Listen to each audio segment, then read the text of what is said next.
When we just quit gaming, cravings is one of the hardest things that we have to deal with. And even if you have been game free for a while, cravings can catch us by surprise. Personally, I've dealt with cravings way too many times that I could count. But nowadays that I understand how the cravings work, it's very easy to acknowledge them and actually use them to strengthen my journey. So in this video, I'll share exactly that, how you can deal with cravings and use them to strengthen your journey. I'll also share some tips that you can use to make cravings basically irrelevant. Now, to attack this problem, we first need to understand how cravings work. And I don't want to make this video super long, so let's just cover the basics. If you ever read the book Atomic Habits, the author talks about the habit loops. And when we play video games for a long time, what basically happens is that our brain forms a neurological pathway to form the habit loop of playing video games. And the habit loop breaks down into 4 parts. The first part is the trigger. So in my case, that was scrolling through YouTube and seeing other people play the video games. The second part is the craving itself. You see the people playing the video games and now you crave to play that game as well. The third part is the action. Your action would be to go to the computer, boot up the game and start playing. And the fourth part is the reward. It's all the dopamine you receive from playing the video game. The bad news is that these neurological pathways stay in our brain forever. So does this mean we can't get rid of our bad habits? No. Actually, the good news is that we can use other things and other activities to form new neurological pathways to basically override those bad habits. And that is exactly where the strategy begins. The strategy is to build a life that you do not need an escape from. And one of the best ways to do this is to find an activity that will have immense benefits on your life, and you can use that activity to replace the gaming. For example, when I quit playing video games, the one activity that really resonated with me was Muay Thai. I started doing martial arts. And the reason why it worked so well is because I was essentially leveling up my character in real life. So every time I go to a class, I'd get stronger,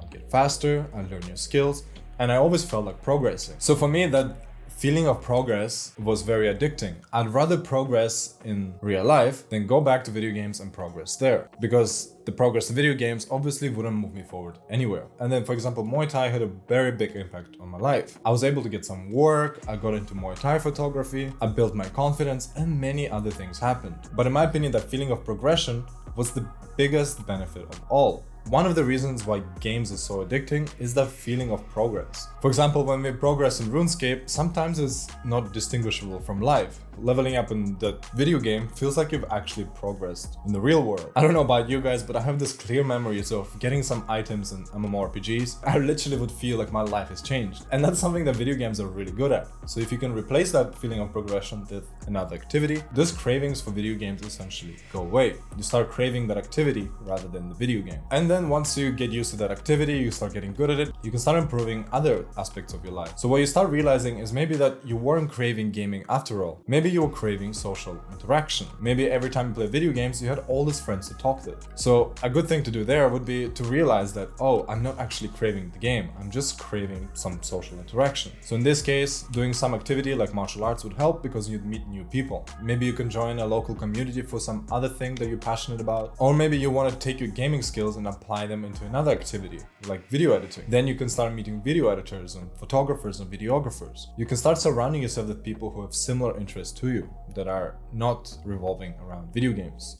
So the second part of the strategy is also very simple, is to just understand that the cravings will eventually go away. They are not end of the world. You don't have to act on them, and that you should use them as a reminder that you are free from video games. You don't need to play them anymore, and they're not a part of your life. So now you have more time, you have a better sleep schedule, your health is better, so many things that have improved after you quit gaming. And that's why striving for a better life also works so well, because you don't just quit gaming for the sake of quitting gaming.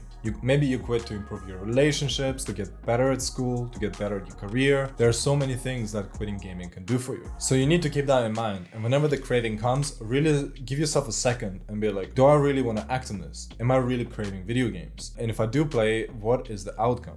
Do I really want to play this game and set back all this progress that I've made? Now, sometimes when we are feeling down or maybe we're really bored, the cravings can get a little bit too intense. So now I want to share some tips to deal with these times, as well as some tips to make this journey a little bit easier. The first tip is to make sure that you delete all your accounts. Having that a little bit of extra difficulty to go back to the game makes it very hard to act on the craving.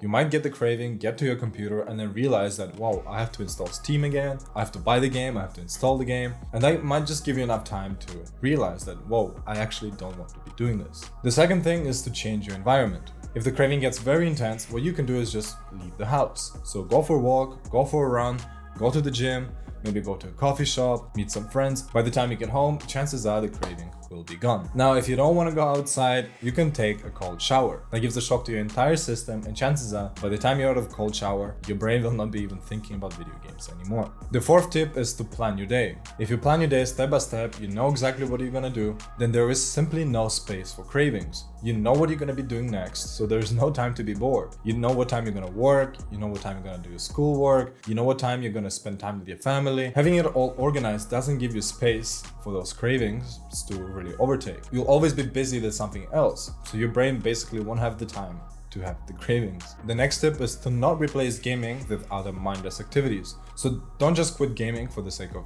quitting gaming and then replace it with watching Netflix, watching YouTube, scrolling for TikTok. That's just gonna make you relapse in no time at all. And then the last one is to not put so much importance on quitting gaming. If you're sitting there every day telling yourself, today I'm not gonna game, today I'm not gonna game, then chances are you're just gonna end up gaming again. When you quit gaming, you wanna accept that you're not a gamer anymore, you moved on, and then simply let it go. Focus on other activities. Because if you sit there and worry about it too much, chances are it's gonna get too intense. Just focus on other parts of your life. There's actually a really good video on this. I think it was called like a Taoist approach to life. It's basically a little bit of philosophy. I'll make sure that's in the description down below. Basically what it talks about is when you really obsess over a certain outcome, chances are it won't happen. What we want to do is to take action and let things happen the way they are, not obsess over the outcome and only obsess over the inputs. So just to tie this all together, step number 1 is understand what a craving is and why it happens. Step number 2 is build a life that you don't need to escape from and replace that craving with cravings of life, like your career, relationships, and your health. And then don't quit gaming just for the sake of quitting gaming.